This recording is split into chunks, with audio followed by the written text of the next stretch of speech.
الشرع جه چاپمنیا کنداوی را آخوی دیار کرد که بجی آننا پیمانا 29 چله ده یا لگل قصد درنگی هیا لی او هینا جی پابندی وینه. الشرع اشکره کرد که نتاوانا دستوردانا لشکری لبنان تنه و دخوازن به حکومت لبنان ربن آلیکار دا کجوه کریز درکه و آرامی لیچه به. اروکی دبیجه که کریز لبنان نه به پرزگریک اولهیه و سینورداره دبیجه همو آلیان به چاره سر ببه. بگوتناوی هگه کریز للبنان هبه در راستراز باندوره لسوریه جی بکه. لید همان دمده الشرع دستک در لبنان که چک تنه دست دولت دبه و هشیاریا برفرهبونا شر لتباهی هرمه ده.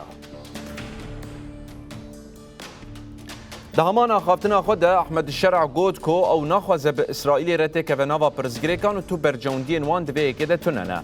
به همان آوایی دست نشان کرد که او دخبتن دا که به اسرائیل را بگهجن لحفکرنه که اولهیه.